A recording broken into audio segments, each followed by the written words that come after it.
Okay, and we are at 6:30, so.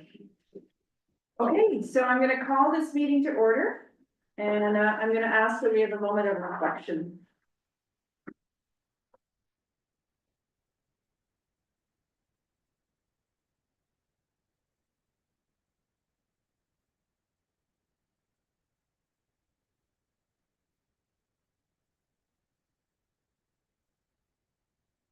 Okay, before me, I have the confirmation of the agenda.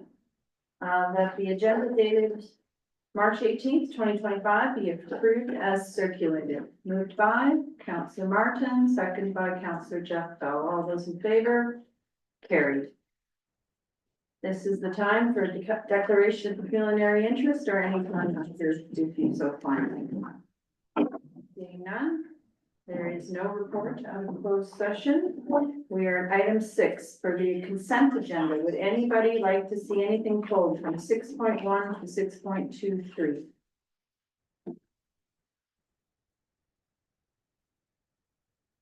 Seeing none, I will move that the consent agenda 6.1 to 6.23 be received for information and that the regular council and closed council minute of March 4th, 2025 be adopted. Moved by Councillor Corby, second by Deputy Mayor Wilhelm. All those in favor?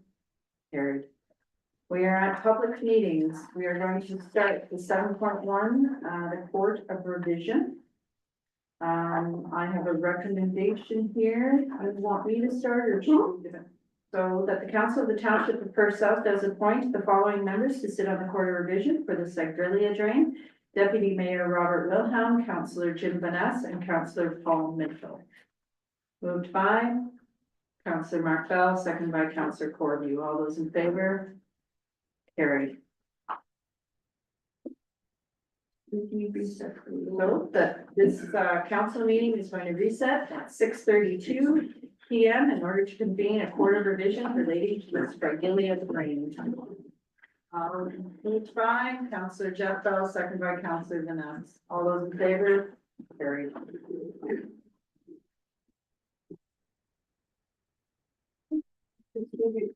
Oh.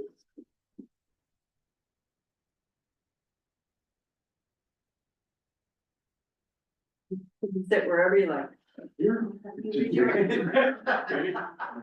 I, Robert, solemnly swear to the best of my judgment and ability, without fear, favor, or partiality, honestly decide the appeals to the Court of Revisions from the assessments appearing in the provisional bylaws entitled Sagrilia Drain that may be brought before me for trial as a member of such court. Thank you, Councillor Van Ness. I, Jim Van Ness, do solemnly swear that I will, to the best of my judgment and ability, without fear, favor, or partiality, honestly decide the appeals to the Court of Revision from the assessments appearing in the provisional bylaws entitled Sagrilia Drain that may be brought before me for trial as a member of such council. Thank you. Councillor Mitchell. I, Paul Mitchell, do solemnly swear that I will, to the best of my judgment and ability, without fear, favor, or partiality, honestly decide the appeals to the Court of Revision from the assessments appearing in the provisional bylaws entitled the Sagrilia Drain that may be brought before me for trial as a member of such court. Thank you. Turn over to Terrible. Okay, this is the municipal drain, Sagrilia Drain. The engineer report is dated December 20th, 2024, and the engineers are Spirit Associates. And I would ask the engineer to briefly outline the nature of the proposed drainage works and related assessment schedule. So, good evening, everybody. Tonight we have Sagrilia Drain, which is just outside St. Mary's, St. Mary's. This drain consists of 3 components: an open ditch downstream, culvert replacement under a county road, and a drain enclosure upstream. That's how the assessments are broken out. We previously considered this report. I'm sure you all know it and remember it.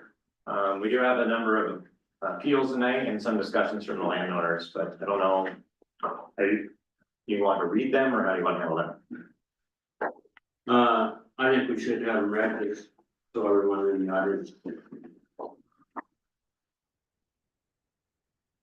Would you like me to read them? Thanks a lot. Well, our last day on here. Yeah. Okay, so the first appeal was received from Thames Holdings from their legal counsel. The letter reads, my name is Mark Simon. I am a lawyer with McDonald Simon LLP and have been retained by Thames Holdings Limited to represent with regard to the proposed assessment for this Corridor Drain project. I am writing to inform you of my client's objection to the assessment provided for in the engineer's report of Riet Associates dated December 20th, 2024.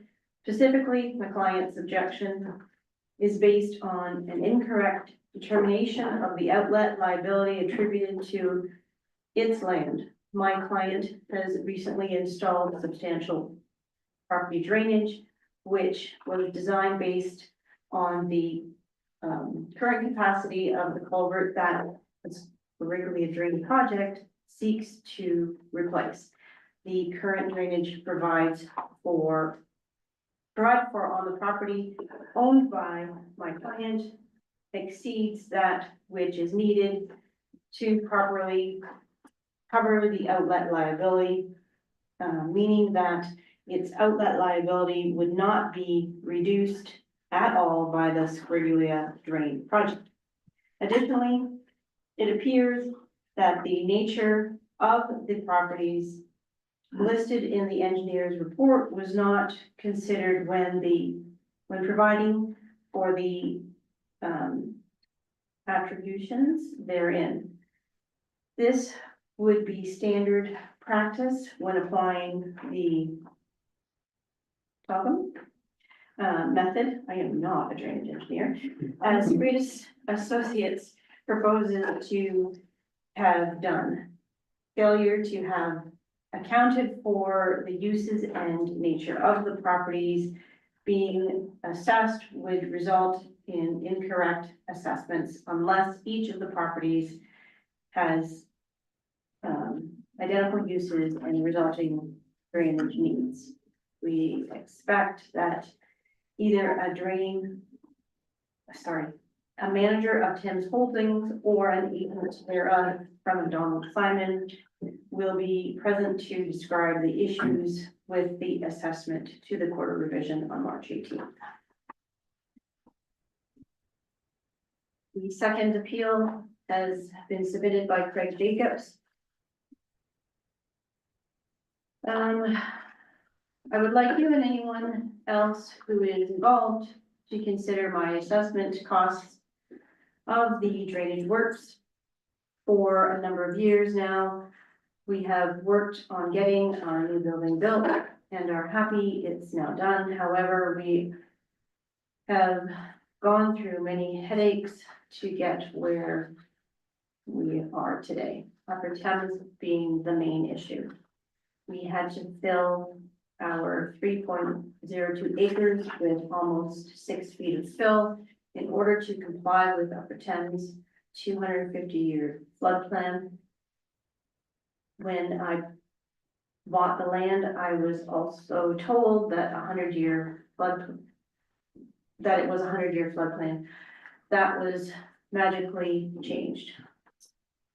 My builder has estimated that we have spent $350,000 to $400,000 bringing in fill and compacting in order to comply with the 250-year flood plan. This is a substantial cost in order to build a building.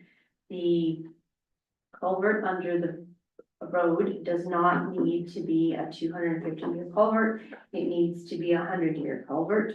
We originally were for a 250-year culvert before we built, as that would have had us bring in next to nothing in fill, which means I would not have had to pay $400,000 to build.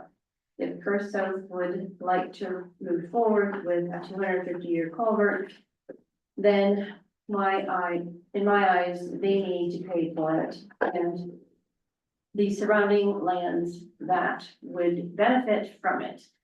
We no longer benefit from this culvert. 400,000 to 670,000 equals 59.7%. I have already paid towards the whole project of the Squiggly Drain project.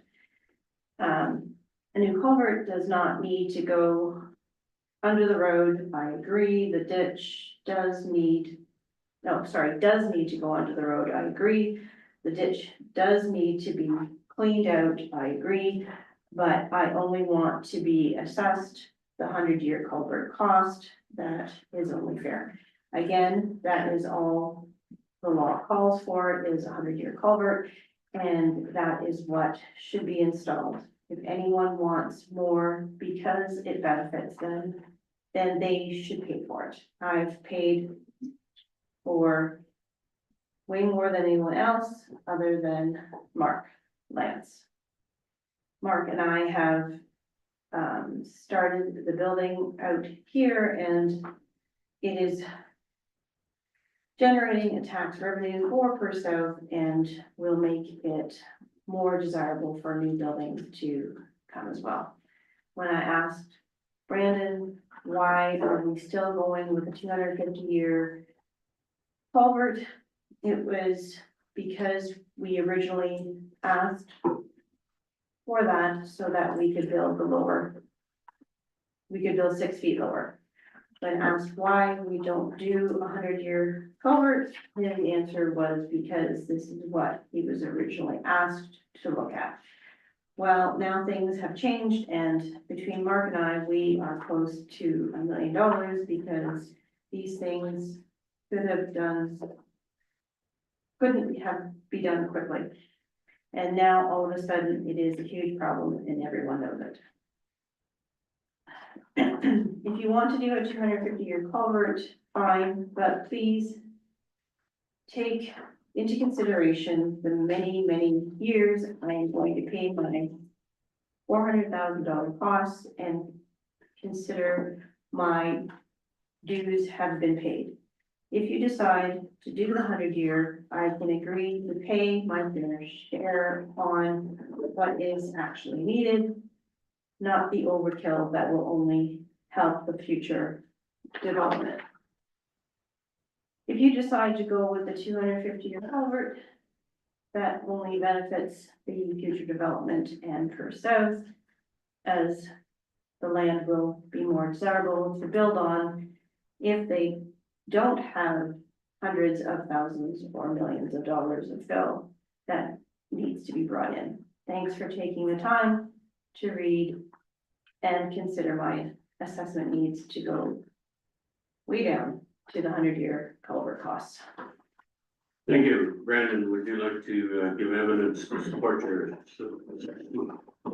I'll get some stuff here and then we'll walk through it. So I did send some stuff to Lizette this afternoon. I don't know if Lizette can bring that up or. No, but Ken can. Right. That's all right. So. And I'm like, are both these landowners here? I believe so. No. And like, I've read your assessments. As a whole, the assessors or I guess what we're appealing here, we're appealing the culvert design only. So everyone is comfortable with, there's 3 components of this drain. There's a regular ditch improvement downstream. There's the culvert under the Perth Road, as well as the drain enclosure. So I guess to make it easier for everybody, are we content with the open portion assessment and the enclosure assessment, which makes up 2 large components of both those properties assessments? Are you content with the assessments on that portion that Brandon mentioned? Yeah, I believe so. Yeah. Okay, yes, they are, Brandon. So like that makes it easier for everyone here. So essentially, we're just looking at the culvert. You know, we are replacing a large culvert under the Perth County Road. There's been lots of discussion on the sizing of that culvert. and how we came about to replace it. So, to bring everyone's up to speed, the history of it, Perth conducted a study. They hired another consultant and they did a floodplain study of this area for the residential lots along that road. That study concluded at the property line of those industrial lots in the middle of the lot. So, there was some information I provided to you. One thing we can show you is there's an excerpt from this modeling study. It looks like this, it's section 4.6. It's this one, Jim and Bob. Sorry, I don't remember your name, Paul. So, And what do you got there? this would be, Just what do you got for everybody else? be the 100 versus 250 storm codes. So this is an excerpt from the Stantec modeling report. So there was some discussion in the appeals. We should have went with the 100-year level, 250-year level. What you see on the left is the section ID, which in the modeling report is the station. 894 is the back end of those properties. So if you read across the chart, we have the existing conditions, which is as of today, and the future conditions without the culvert being replaced. You can see the 200-year or 250-year storm and the 100-year storm are very similar. So the 250 is a regional event and the 100-year is a standard event, which we use. So when the other consultant modeled this, you can see they're all within, they're very close at the rear of the property. And when you go further down to where the culvert is under James Street, again, they are very close. So the difference between the 250 and the 100 is minimal.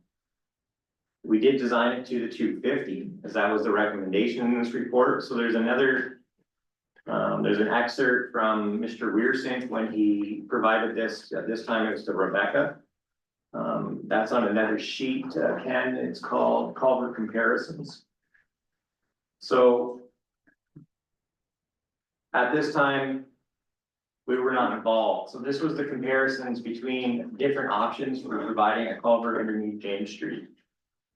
What you see on the right, where it says change in from existing conditions. So there's the currently what we have, which is currently a 4 foot or 1.2 meter diameter CSP. You see there's no change. So if we added another 1.2 meter CSP, we would improve the floodplain elevation by 3 cents. The next option they picked was a 9 foot diameter culvert. That increased it by 27 cents. They then chose a box culvert, which was rather large, of 8 feet by 6 feet, and that lowered it by 25 cents. They then had this the last option, which was a larger culvert, which reduced it by a maximum, which is 88 centimeters. So that was the decision made, was to improve, to get the largest floodplain reduction, we went with the largest culvert. That was the decision made, I believe, at the same time we were appointed at this project.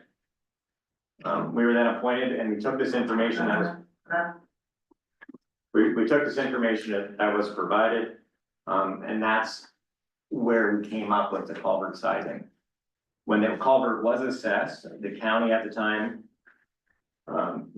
Bill Wilson is a representative there, indicated the county would pay for a 50-year design structure as they normally do. And they would also pay for the increase in changing it from a CSP to a concrete box culvert. So they picked up all that cost. So the drain, as you see, is broken into sections. I did provide the breakdowns of how we came up with that. Essentially, the first, these are the larger sheets. Ken can maybe bring them up. So the first one obviously is the open portion, which is downstream. That's not what anyone's contesting tonight. The second one is the culvert upsize.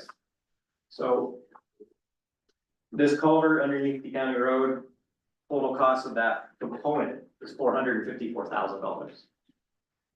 Now, there's a couple things in this component. There is the cost of the modeling report that is encompassed in the survey plan and report costs.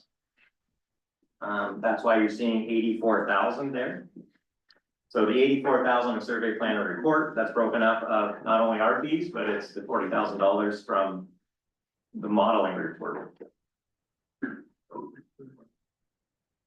So, well, okay, so one thing we do have in the modeling report, we have spent 30 to date. There was a recommendation at the time this report was issued that we retain approximately $10,000 to remodel it, because the modeling report is now voided based on backfilling the ditch. So it is not accepted by the Conservation Authority. So in order to have it accepted for future development on the lots remaining, the report has to be updated. That cost is in that general $84,000. So those are all the costs of the culvert. They're all broken down into components. There's traffic control, there's asphalt, the granular B, the installation of the culvert. This one requires a crane coming in, etc. We've taken the cost of a regular 50-year storm culvert, which is on the top of this page. You'll see the construction of a 50-year storm culvert. We had valued at $341,500. You carry that across, that's how we came up with the county's assessment of $281,000. That's what the county is paying for this portion of the culvert. The remainder portion, we did assess out to the upstream landowner. In this case, that's $162,000. The last sheet of this breakdown is the drain enclosure. That's the cost for it, and that's how it was divided. So Ken opens up the last, oh, not the last one, the one that says worksheets. Just- Yep. Just, Brandon, so that original culvert was $341,500. Yes. You assessed the county at $281. Why was that again? Okay, so the whole cost of the culvert is 400 or 341,000. Correct. But he then took off 115,000, which is the cost of increasing it. So that was the cost of changing it from 50 to 250. So that cost is being assessed to the landowners. And that's from essentially oversizing the box culvert. The county then picks up the engineering on the culvert, which in this case is $38,500 for engineering, $10,000 for inspection. So that component is assessed to the county. That's why you're seeing on one side of the page, 84,000. The 84,000 is with all the Stantec report encompassing it. So this sheet's important. We took the 162,000. If Ken goes to, this is the breakdown for the open portion. The second sheet will be the breakdown of the culvert. So, should be this one. So this is the culvert breakdown. As a whole, you'll see the county is assessed, Hembridge is assessed, and so is Quadro. The remainder is spread on the upstream lands adjacent to this road, which were encompassed in the modeling report. So that's the industrial properties along James Street. It is spread out on an acreage basis. The next worksheet is again for the drain enclosure, which nobody's contesting. So that's how the assessment was derived, but I'm happy to answer questions on any and all components. I will say in the appeals, there's some, a lot of this is talking about the design. The design is approved, so I can't, that was approved at the consideration meeting. In order for me to do that, we would essentially have to send a report back. I can't make changes to the fundamental design. Jim, you have a question. Yeah, Brandon, could you just explain on that chart there, you've got the total hectares, then you've got a runoff factor, can you explain what that is? Yes, so we have the total acres is, and total acres is the acre in the watershed. The runoff factor is a way we adjust properties in the watershed. So in this case, industrial properties we have at 2, we have reduced a couple of the others that are further away from the watershed and not benefiting near as much as others. Essentially, it's the main for the benefit. As well as there's a road which is unopened, which is being treated no different than industrial properties. There is one last attachment. And this attachments that I sent to municipality, if you open up the one that says model. So this is a little more hard to explain.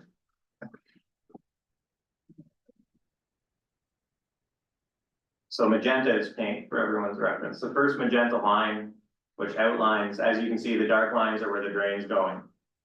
And you see it's between what I call express signs and Jacobs. There is a pink line which encompasses essentially all these commercial properties. It's 327. So that's the 327 elevation. That's essentially what's considered flooded.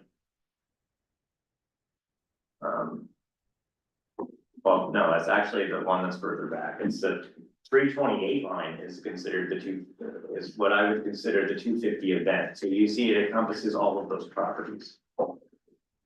The property that's south against Highway 7, we reduced it because some of that property is high enough that it's not affected. It's also currently woods. Then what you've seen here is, for instance, on the property behind, which is the Sequoia Farm. The gray area is what still remains flooded with this new culvert design based on taking the modeling, which was provided, which actually concludes at the property line. That elevation projected out essentially floods. In this case, 5.1 hectares of the 10. That is in that half lot. So half that property is still affected. But it is a reduction. So what you're seeing is in the pink shading, that's what's flooded without a culvert. And the gray shading is what is most likely still affected based on the modeling which we have. Once that culvert's installed. Is that with our land at 328 that we had to bring it up to? Well, so this is the thing, that's where the modeling doesn't have. The modeling isn't updated to indicate that we've lost floodplain storage against James Street. So as the properties on James Street rise, it floods out the Skid property. So that is based on the 250-year culvert. The gray is based on the 250. The pink is based on today. Yes. That's taking, so what's happened when Mr. Weersing modeled this, he stopped at the property line between the farm and the commercial industrial. So if I take that elevation and project it out, that property is still heavily affected. Because there was some discussion over the last couple of days that that property is has a multiple zoning on it. It's an M2-6, I believe somebody can clarify that. So that portion of, it's essentially everything in lot 12, which is essentially 25 acres, has an industrial zoning attached to it, but it's currently ag. Okay, thank you. Would anyone in the audience have any questions or comments? Hearing none. Okay. I think the committee will retire. We'll discuss all this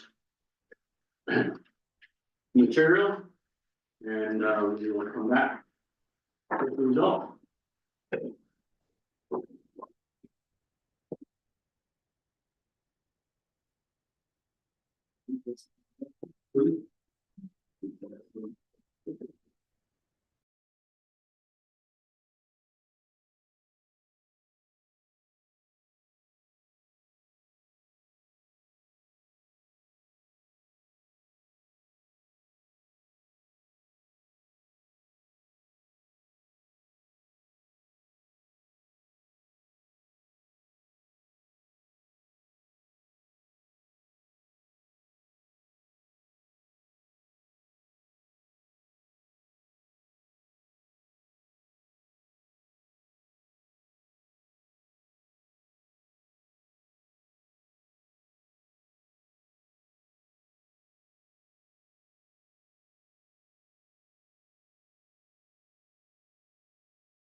Okay, I got a question for Brandon. Can we set the assessment? What do you mean set? You can adjust. Okay, that's what we wanted to hear. Great, so, couple comments first. We feel that the Stantec, recommends, 1 in 250 year flood. And, increases the size of the culvert. But it also lowers the floodplain from 30 centimeters to 80 centimeters. We believe that size of the culvert will benefit all property owners there. And, so with that, we've done some adjustments and, nobody's gonna be happy. So what we've done is, come up with is per area. Should be assessed $38,300. 2707523 Ontario Inc. $23,400. 2653063 Ontario Inc. Should be assessed $21,250. Thames Holding should be assessed $27,550. 13557 Canada Inc. should be assessed $24,250. 1980930 Ontario Inc. $5,600. BSC Animal Nutrition and Corp. $7,000. And Perth South should be assessed $15,000.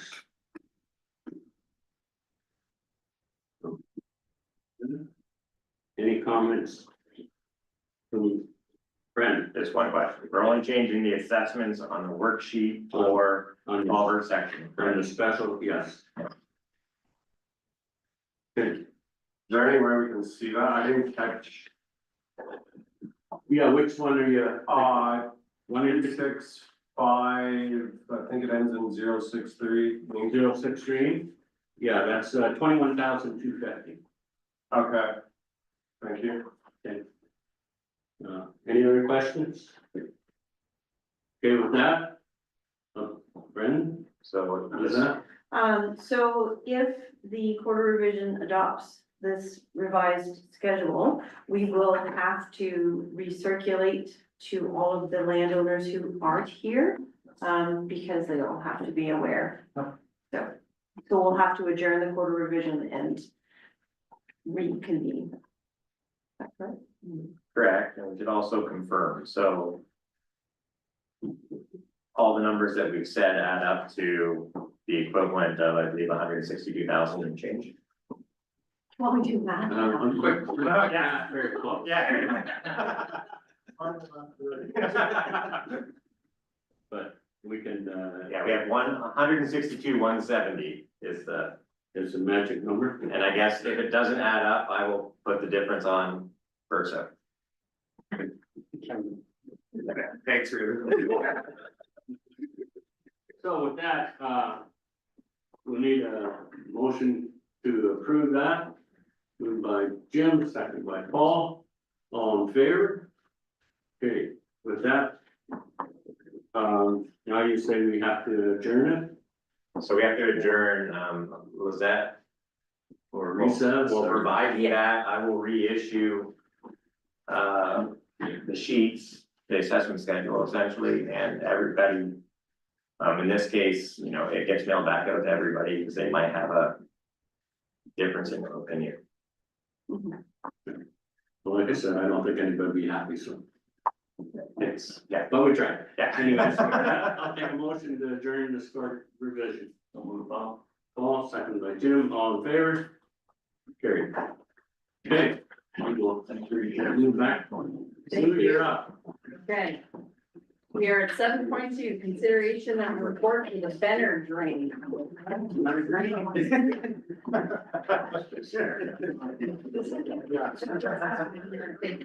It's pretty easy. Yeah. Thank you. Oh, yeah, sure. All right, so, welcoming everybody in attendance. I apologize for the delay. Important work with the drains. So we are at the Benner Drain. The engineer report stated for February 20th, and the engineer is Brandon Widner, Street Associates. Oh. Just wait till they clear it. Engineer provides comments with respect to the engineering report and outlines the nature of the proposal. So good evening, tonight we have the Benner drain. This is a brand new drain in the township, and it's. In my past working here, we've never had 3 township drains, and now we have multiple in one night, so. This drain actually goes into Luke and Vidal, it's at the corner of Clark Road, Whalen Line. We had a request received from Mr. Benner, who is on the Perth south side. There is a surface culvert underneath Whalen Line, which essentially was flooding him out. From an upstream landowner, which was in Luke and Vidal. We had a site meeting November 26th. On this meeting, an on-site meeting, Mr. Benner was present, as well as one of the representatives from the Township of Lucan.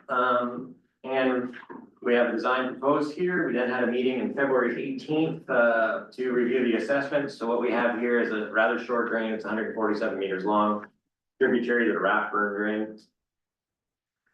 There's 2 landowners and a number of roads on this property. The drain itself is approximately $66,000, and cost in Perth South is $35,730. The cost in Lucan is $30,270. It is my understanding, or I was directed to, the road is shared between the 2 townships, so the special has been split between them equally. But if anyone has any questions, be happy to answer them. Any questions for Brandon?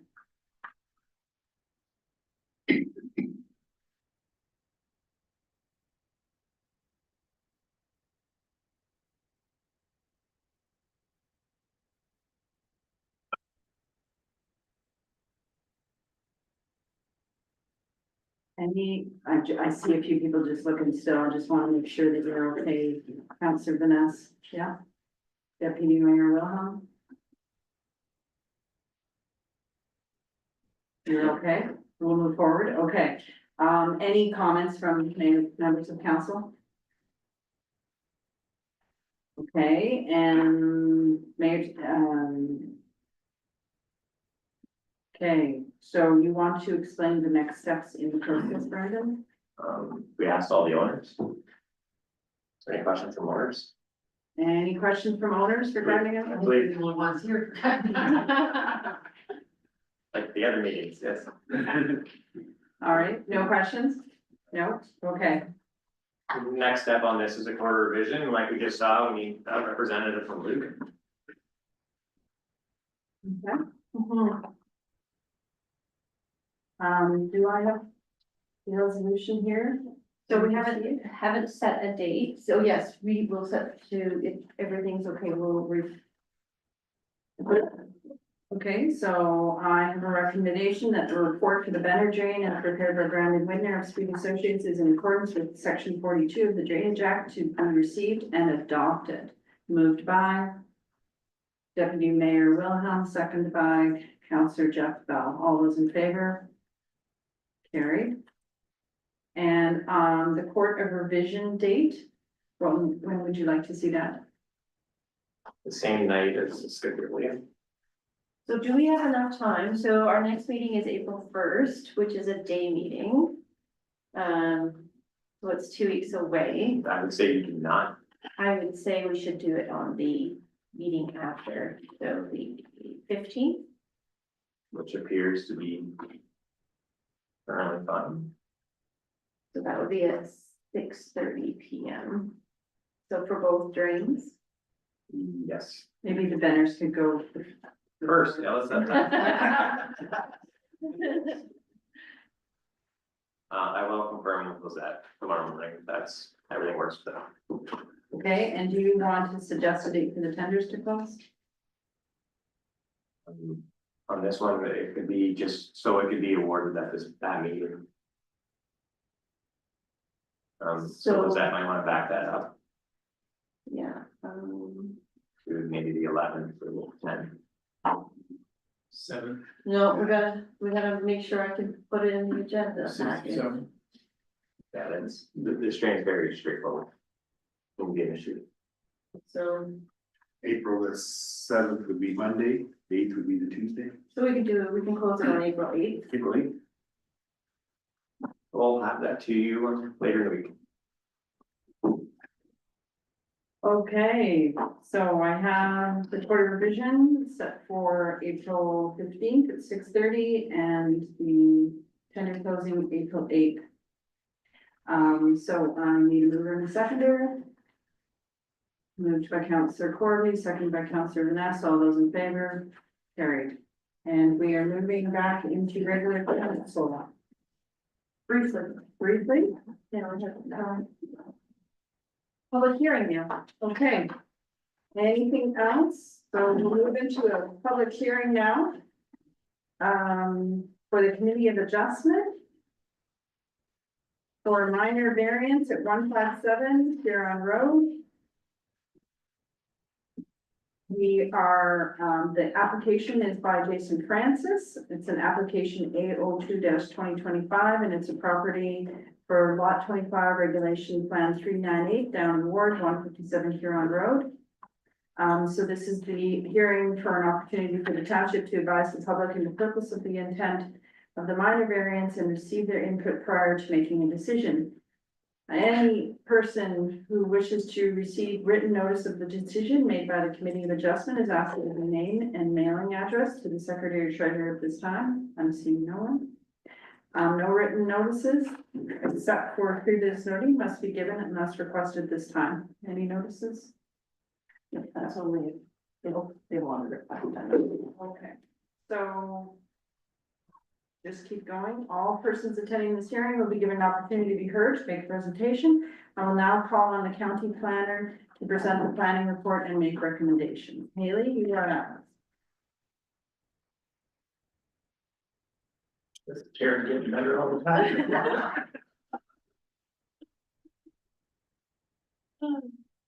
Good evening, Mayor and Councilors. I will be presenting minor variance application A02-25 for lands municipally known as 157 Huron Road in the Township of Perth. The subject lands are rectangular in shape and approximately 0.76 hectares in area, with a frontage of 35.78 meters along Huron Road. The subject land is designated village and zoned hamlet village residential. Next, oh, never mind. The subject application is proposing relief from section 5.1.3D of the Township of Perth South zoning bylaw to increase the maximum height of an accessory structure from 4.5 meters to 5.5 meters. The requested relief will facilitate the construction of an accessory structure to store personal items. The proposed variance is considered minor in nature, as all provisions are being satisfied with the exception of the increased height as permitted for the Hamlet Village residential zone. Surrounding properties are generally residential with single detached dwellings and accessory structures. Currently, the rear portion of the lot abuts an agricultural field. The proposed structure will remain accessory to the primary dwelling. The structure is proposed to be smaller in area than the existing house, and the proposed size is in keeping with the overall intent of the lot coverage provisions. The proposed variance is not expected to negatively impact surrounding land uses. In light of the foregoing, planning staff recommend the approval of the minor variance application MV2-2025. Thank you, and I'm happy to answer any questions. I will now ask the Secretary Treasurer to provide any comments received from the circulating. There were no comments received. Some questions were asked for clarification, but there were no objections to the application. Is there anybody present who wishes to make a presentation? Seeing none. Anybody by video? Seeing none. Does the applicant agent have any comments? I don't believe they're here. Are there any questions from the committee members? Any questions from council? Seeing none. Committee will now consider a resolution regarding the application.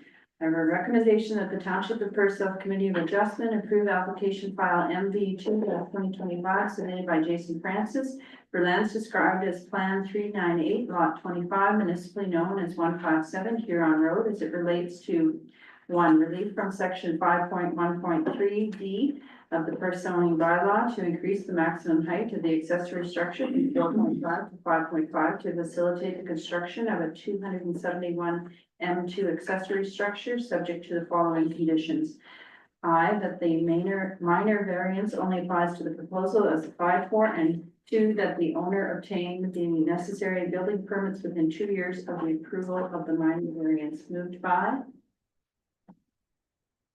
Councillor Martell, second by Councillor Corby. All those in favor? Carried. Thank you, Kaylee. So now we are at 7.4. Do I need to close out anything here? Nope, just pulling. Okay, so Kaylee, you're at 7.4.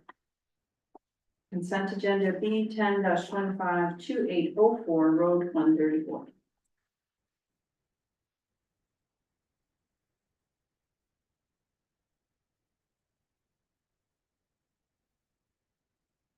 Thank you. I'll be presenting consent application B 10-25 for surplus farm dwelling severance located at 2804, Road 134 in the Township of Perth.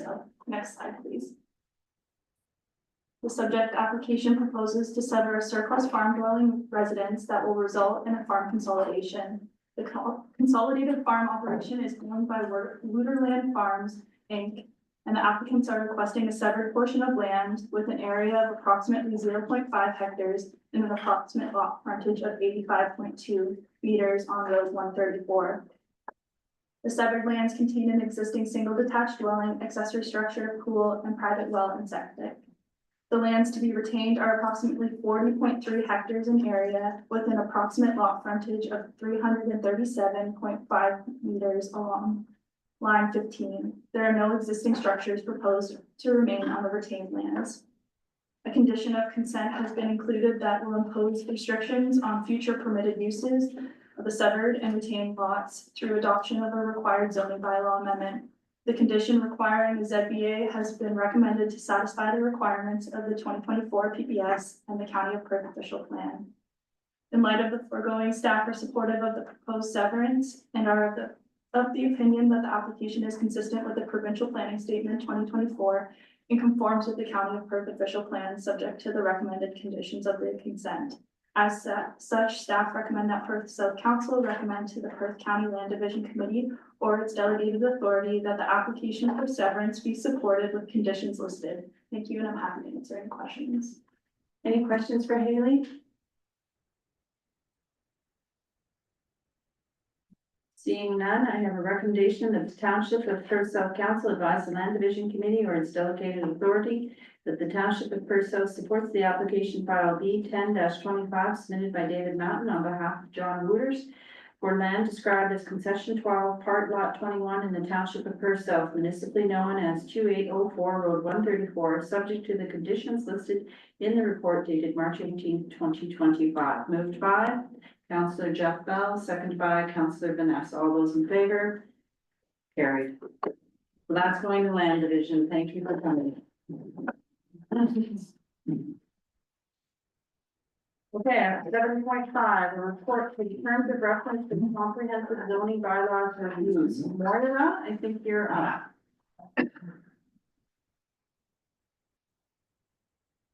Maybe I should stay. Thank you.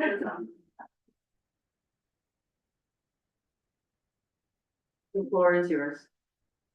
Thank you for the wait. Good evening, members of the council. Thank you for having me this evening. I know last time I was before you, I was bringing you a public meeting for a housekeeping amendment to your zoning bylaw.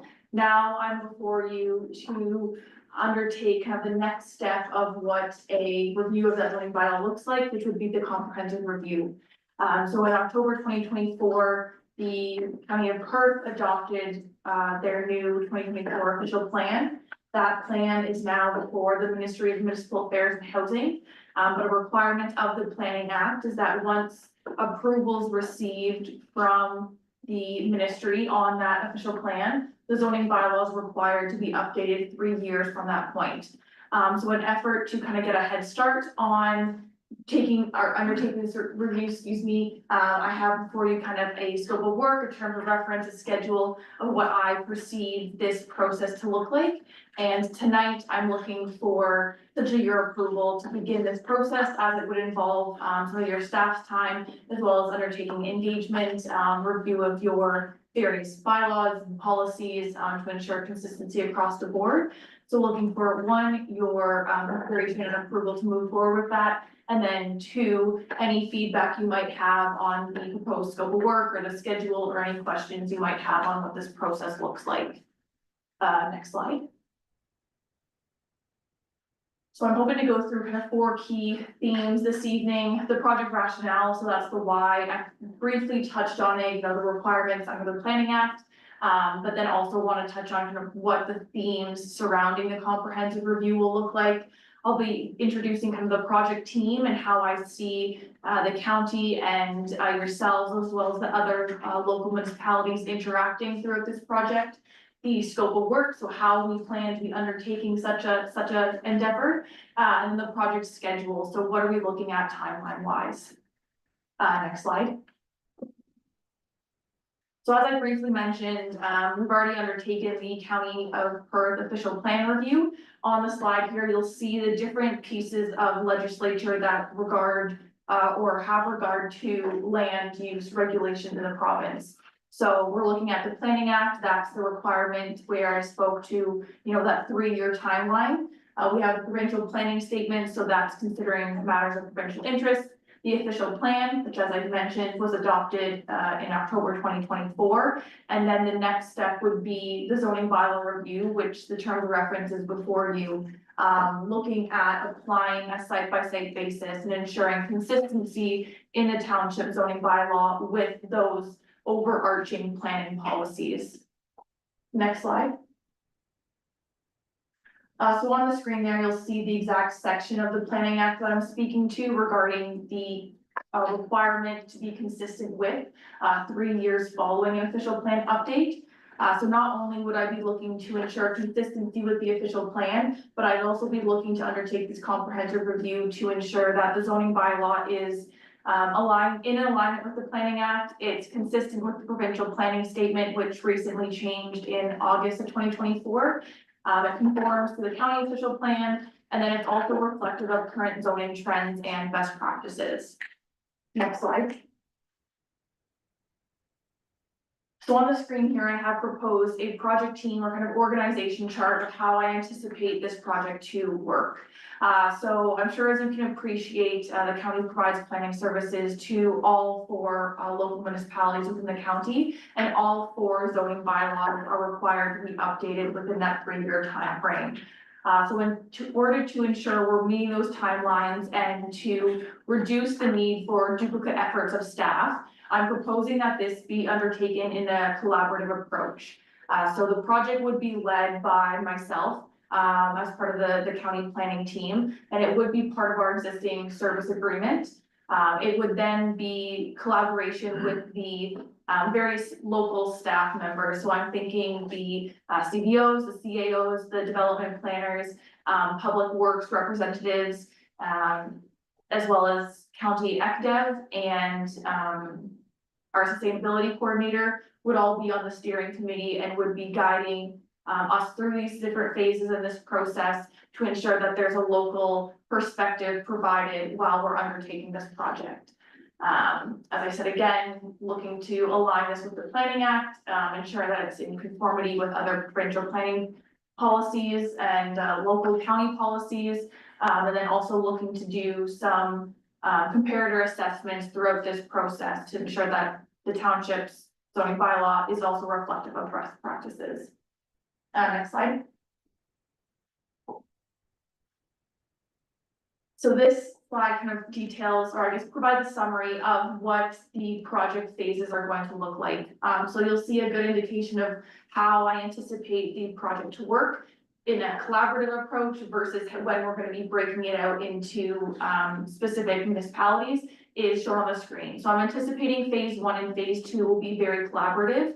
We're looking at simply background research, understanding of what the existing conditions are within the zoning bylaws, kind of what staff appreciate of the existing zoning bylaws and maybe what could use some improvement on.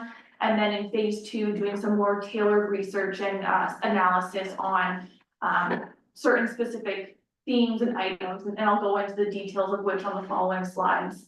Following those phases, I propose that we actually break it out into 4 separate projects. So I'm sitting down with your staff specifically, and we're able to provide a kind of made in Perth South tailored approach to that bylaw after we get the generic background research done. Next slide. So these next following slides provide a summary of what the deliverables are. So the first deliverable is the terms of reference. That is what's before you today. It's kind of going to guide us through this project in its entirety, both kind of what the deliverables are, what they look like, who is responsible for completing said deliverables, and approximately what touch points should be had with staff and with members of the public throughout each phase. The engagement strategy, and I speak to it in more detail at the end of this presentation, but it's something that's going to guide the day-to-day detailed information of how we're engaging people, when we're engaging them, where information can be found, if it's in paper copy, is it on a website, is it hosted on the county's website, is it hosted on the local website, those nitty-gritty details I'm proposing are part of this engagement strategy with completion following your approval to kind of formally begin this process. And then we'd be looking at a policy review paper. Without getting into the specifics of every single policy we'd look into, we'd essentially take a look at the entire hierarchy of planning policy from the provincial level to the local level and ensure that anything that should be considered by the zoning bylaw is considered at that point. So provincial planning statement from a provincial level all the way down to, you know, let's say you have a parkland dedication bylaw, ensuring that we're using the same terminology within that bylaw and the zoning bylaw, and just assuring consistency across the board. Next slide. Phase 2 deliverables include a wide range of background papers. So I anticipate there to be 6 in total. This, the details of which will still be determined through the steering committee meetings and following further consultation with staff. But I propose to break them out into kind of themes so that members of the public or members of our community, various community groups, only have to review kind of one key paper. You know, maybe you have no interest in reading about industrial setbacks and you only want to know about residential land uses. You can then only read that background paper and learn more there, rather than having to flip through hundreds page document with lots of extensive content. So that's phase 2 there. And then if we go into phase 3 is when we actually start drafting the zoning bylaws. So next slide. So here's where we've done all of our background research. We understand what the policies need to entail. And now we're drafting each of the local municipality zoning bylaws, and we're undertaking a review of the maps. And then that will include various engagement methods, which I'll go into in the engagement strategy. So we're ensuring, you know, we're reaching out to members of the public, we're reaching out to various stakeholders, maybe who we've already spoke to in the past, or who have expressed explicit interest in certain sections or themes of the zoning bylaw. We'd reach out to them here. And then once we obtain their feedback on these draft zoning bylaws, go to the next slide.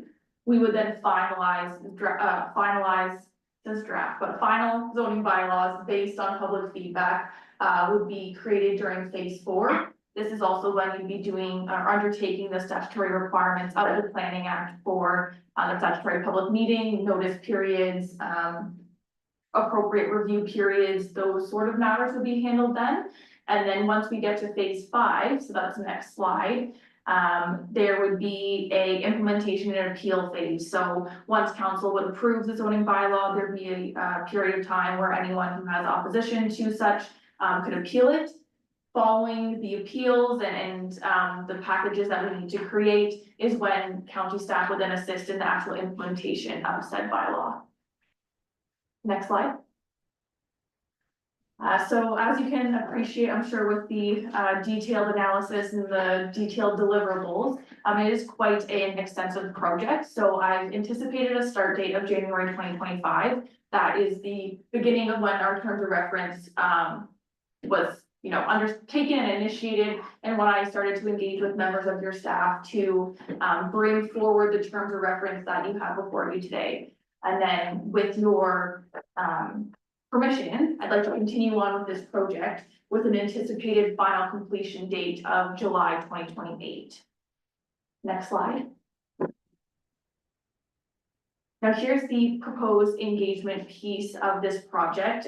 You'll note that I didn't cover it in detail with the schedules, and that's because, as I mentioned, I'd like to do an engagement strategy.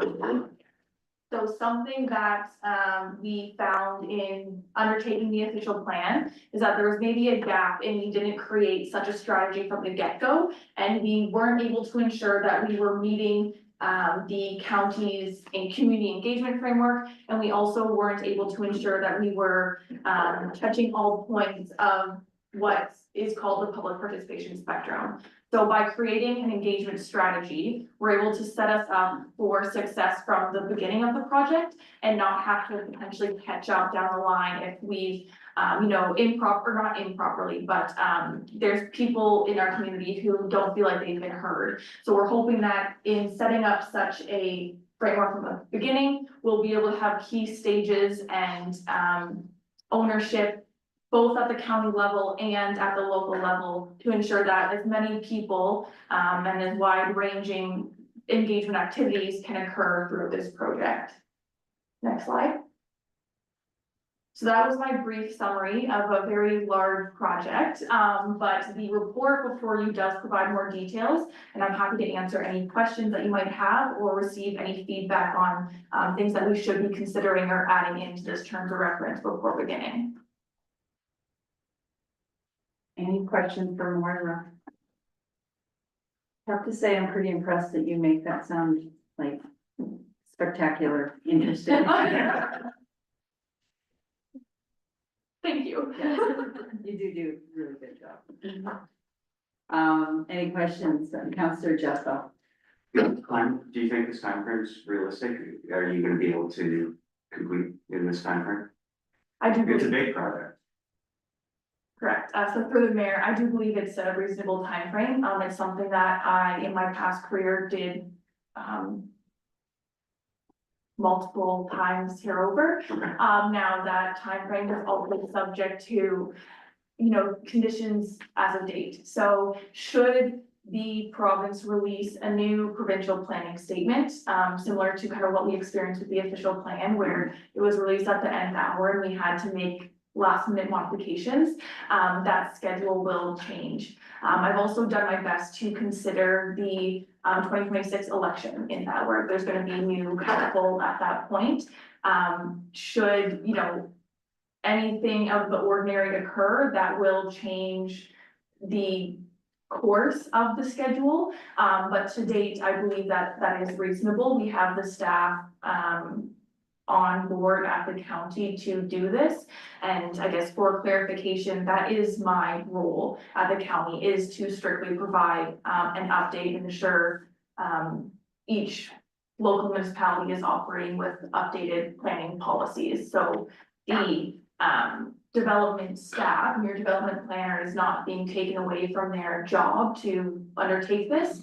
They'll be involved in a consultation based or on a as needed basis. But the work will be undertaken by myself and our policy team, and I believe that we have the staffing and capacity to do so. Good, thank you. Any other questions for Moira? Councillor Markbell? So just so I get I knew this stuff, so the province comes down with a policy statement, and within 3 years, we have to, it says conform to it. So Elaborate. the province came down with their new provincial planning statement in August of 2024. Those policies were then incorporated into the October 2024 new county official plan. the county council adopted that official plan, but the final approval authority is the province. So that 3-year mark is from when the province provides the county with approval of their official plan. So 3 years following that approval date is when the local zoning bylaws need to be updated to be consistent with all of the overarching policy. And how often, I mean, it's very long, how often is there a new provincial policies like plan? Like, is this just perpetual? Through the mayor, it depends on what, the provincial government in power places and puts power to the provincial planning statement. So previous to 2014, the provincial policy statement for planning, the previous one was done in 2004. So then you had one in 2004, one in 2014, and then there was one in 2020, in 2022, and 2024. So in having those revised policy statements, you are required to update your, the underarching policies, the official plan and the zoning bylaw as new provincial planning statements, provincial policy statements come out. Now it is proper planning practice to undergo a review of your policies, say every 10 years with, maybe a 5-year review every 5 years after that point, just to ensure that, matters that are changing at different levels of government and different, guiding policy statements, whether it be, the Conservation Authorities Act or the Planning Act, they're appropriately addressed at the local level on a site-by-site basis. So to answer your question, in the past, a new provincial planning statement has been released every 2 to 10 years. But a lot recently, Correct. okay. Thank you. Any other questions for Moira? Seeing none, I have a recommendation that the Perth South Council receive the report dated March 18th, 2025, entitled Comprehensive Zoning Bylaw Review Terms of Reference, submitted by the County Perth Planning Department, and that Perth South Council endorse the scope of work included within the report entitled Comprehensive Zoning Bylaw Review and Terms of Reference, and that Perth South Council direct county planning staff to begin the comprehensive review of the Perth South zoning bylaw number 4-1999 on behalf of the Township of Perth South, affecting all areas within the Township of Perth South. Moved by Deputy Mayor Wilhelm, second by Councillor Corview. All those in favor? Carried. Thank you, Moira. And Haley. Goodbye. Thanks. That's also what I got from West Perth last night. Okay, item 7.6, Aqua, you are on the table at 8:20. Thank you for your patience. No problem. Very much. My name is Anton, I work for Ontario Clean Water Agency. Good evening, your worship, council and municipal staff.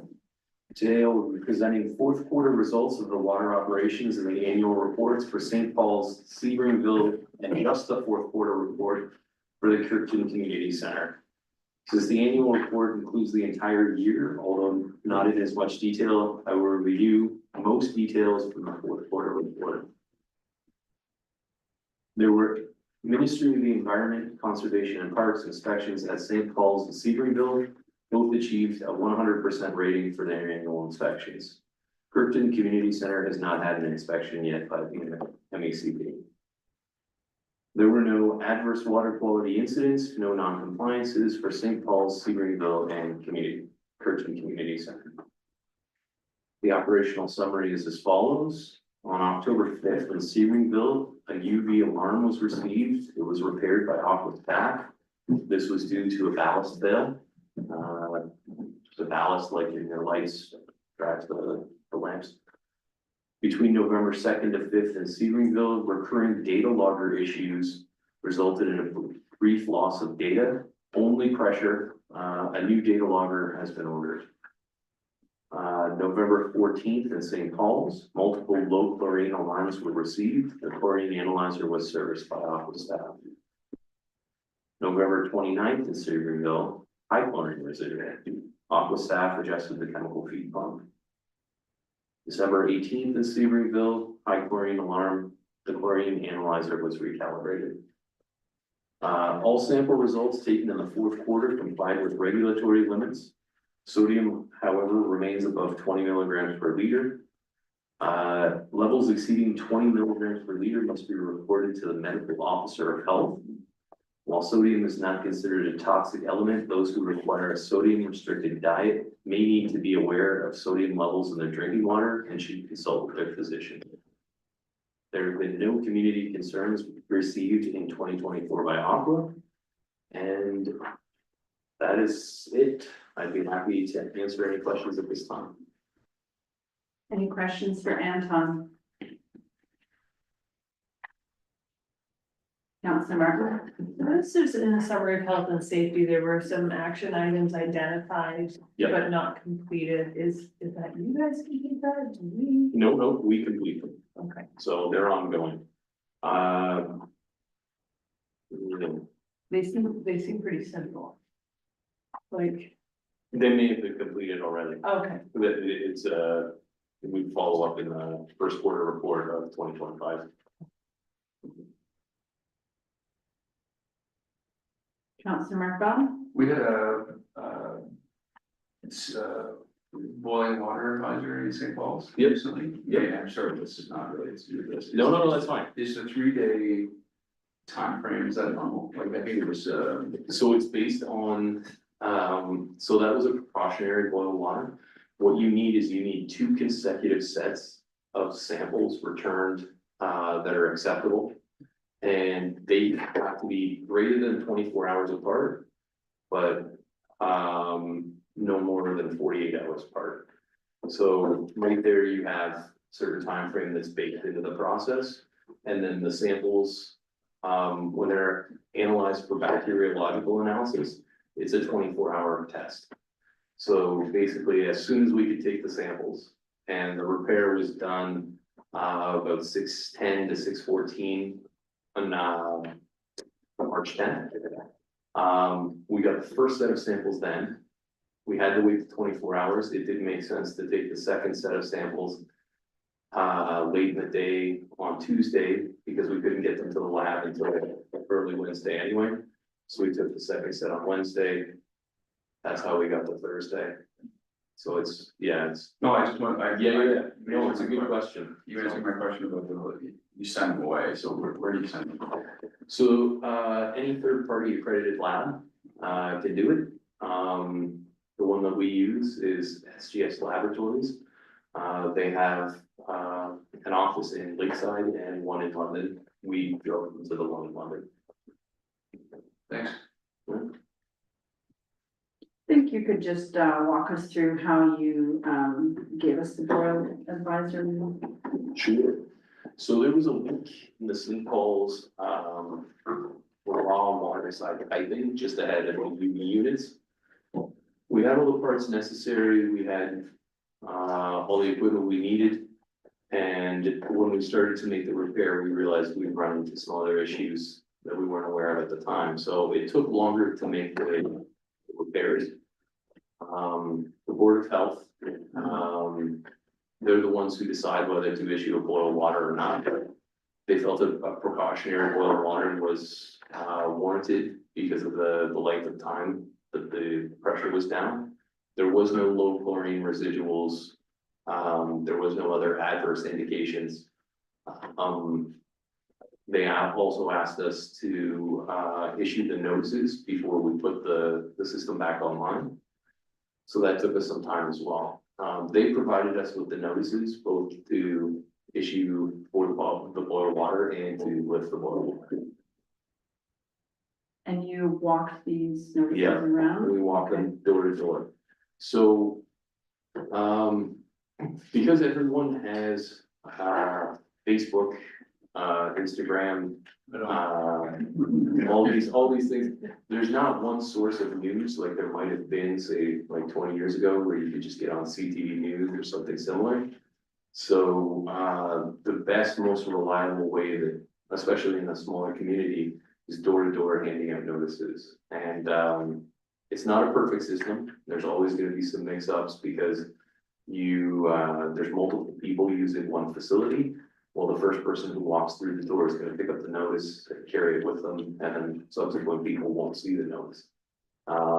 Sometimes parents aren't at home, you give it to whoever is at home, and, you know, you think that maybe that, son or daughter would give it to the parents, but just to be safe, you leave an extra one in the mailbox and maybe one under the windshield wiper on the car.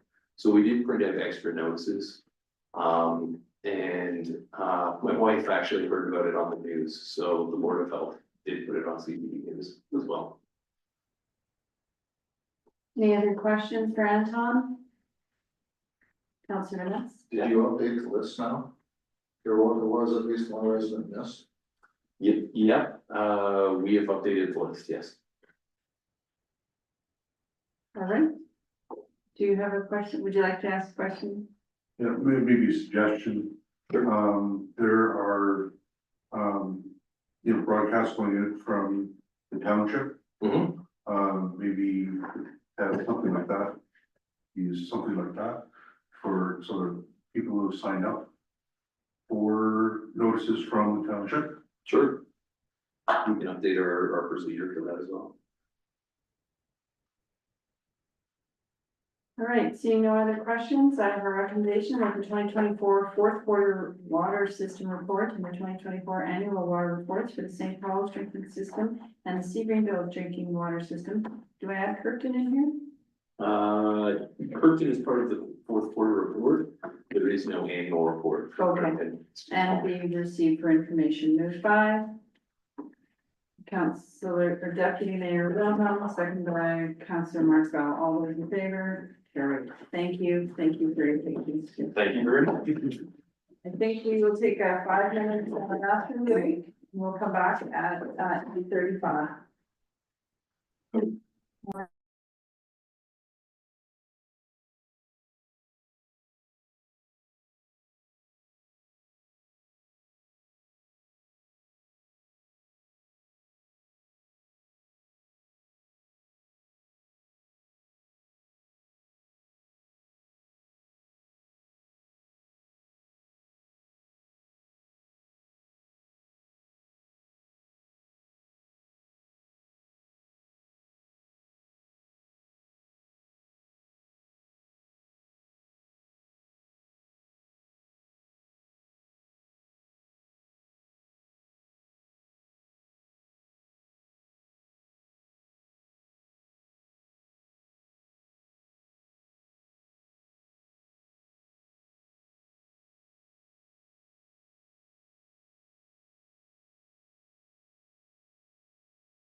We'll,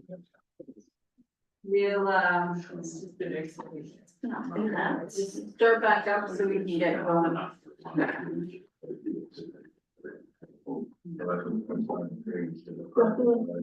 We're gonna start back up, gentlemen. You wanna see this? Yeah.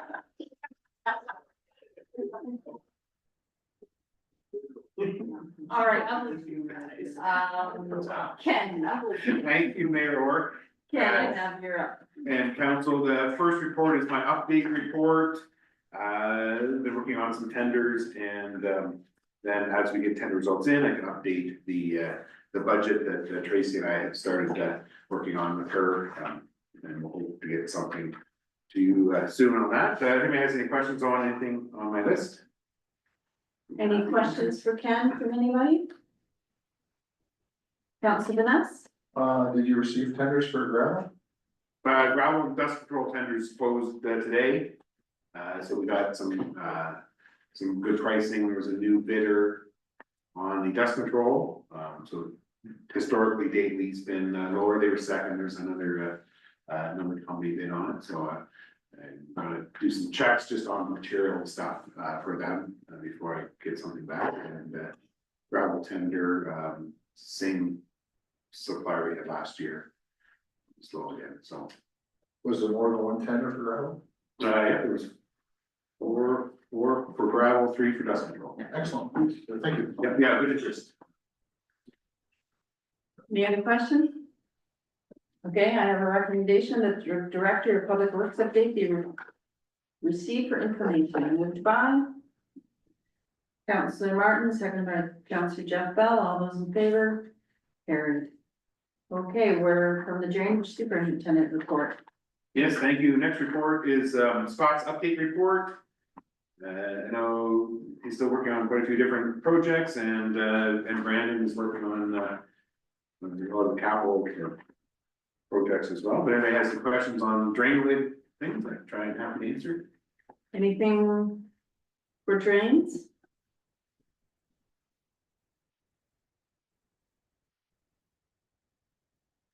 Seeing none? Oh, go ahead. Just a Councillor minute. Martha. Yeah, just the administrative, it says council activity report on the. I just like. Should say, Sorry, we're under not- the subject, on the drains, it says council activity report, I just thought, oh, I had mentioned that. The list just got it. That's all. All right. Nothing else? Okay, I have a recommendation that the drainage superintendent report be updated for information. Moved by Councillor Corview, second by Deputy Mayor Wilhelm. All those in favor? Carried. We are at the replacement of culvert 108 and Perth Oxford Road. Yes, thank you, Mayor. Our last report is tenders that we closed for the replacement of culvert 108 on Perth Oxford Road, a joint project with Zora. We had good interest on that as well. Low bid was from Latest Contracting Co-Limited, and I have no concerns about them being able to complete the work. Price was good, under the engineer's estimate. The low bid was, so I recommend that we would award the project to Latest Contract. Any questions regarding culvert 108? Seeing none, and stop me if I'm rushing, but the recommendation that the Township of Perth South award the replacement of culvert 108 on Perth Oxford Road, tender BR 1584, so Latest Contracting Co Limited, in the amount of $469,538.88. Moved by Councillor Vanessa, seconded by Councillor Jeff Bell. All those in favor? Carried.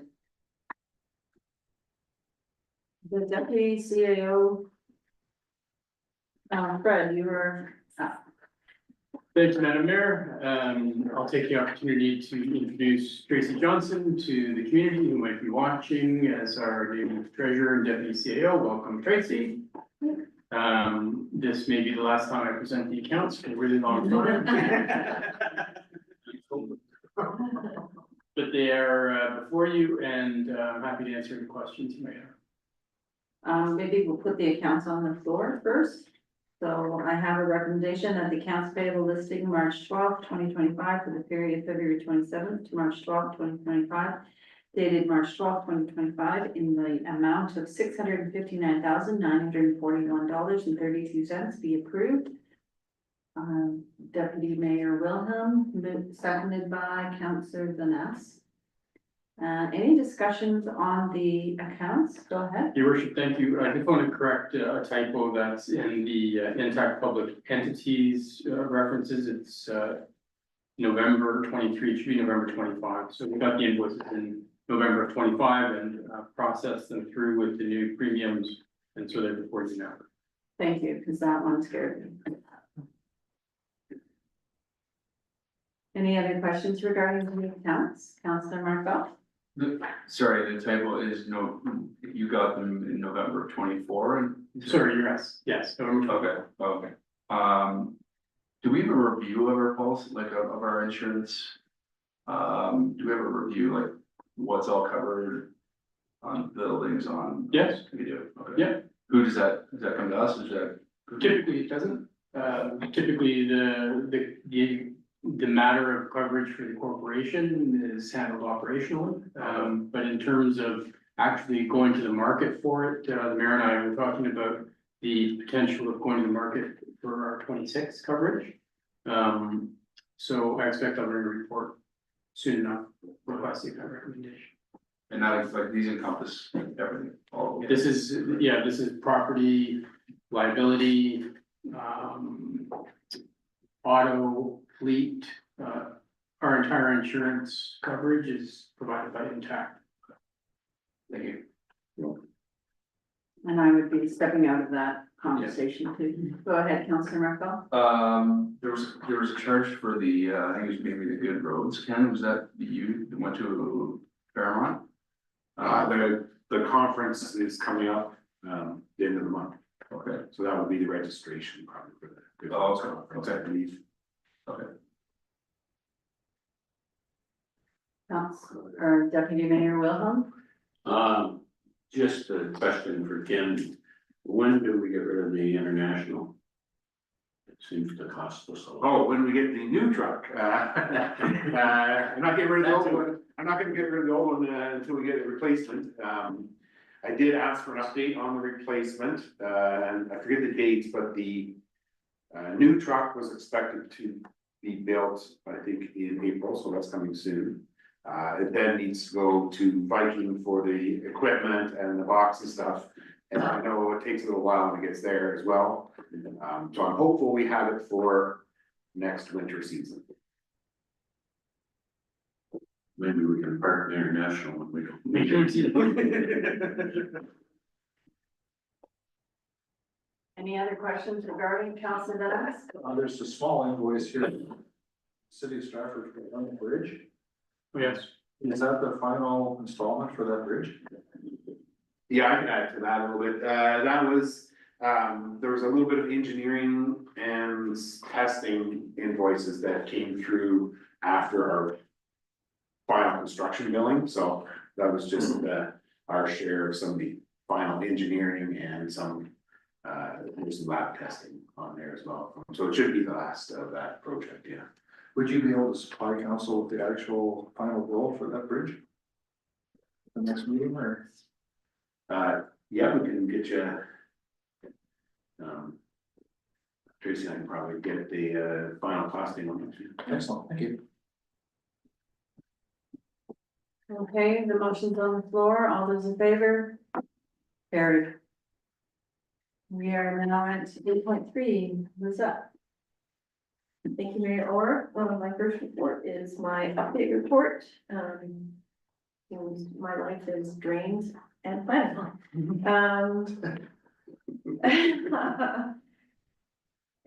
Any questions?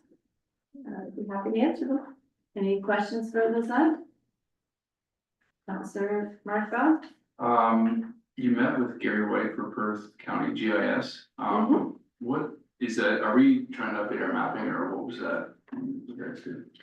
So we, work with GIS for various, information, sharing. So, for example, when we have consent application, Ken works with the GIS department because we have to do addressing for the, to make sure the retained farmland and the surplus farmhouses are all have proper addressing.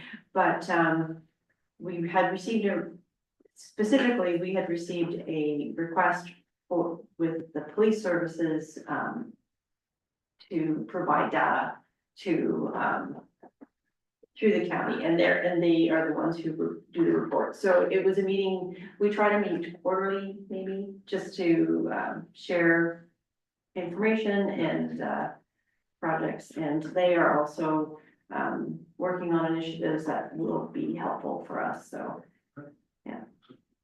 Thanks. You're welcome. Any other questions for Lizette? If not, I have a recommendation that the clerk's update report be received for information. Moved by Councillor Martin, seconded by Councillor Vanessa. All those in favor? Carried. Council remuneration for 2025.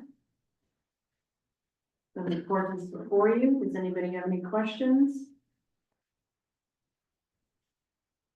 If not, I have a recommendation that the report regarding the council payroll for February 2025, dated March 18th, 2025, included total payroll of $5,083.11 be approved. Moved by Deputy Mayor Wilhelm, second by Councillor Corby. All those in favor?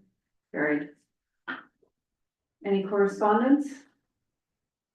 No.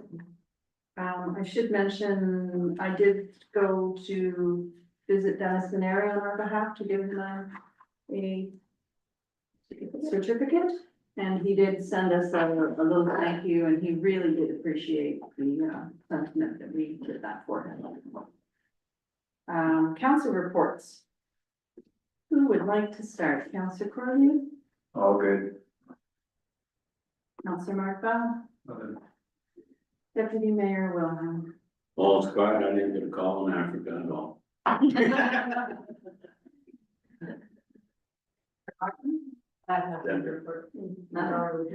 Councillor Jeff Bell? Nothing. Okay, Councillor Vanessa? Everybody's happy the snow's gone.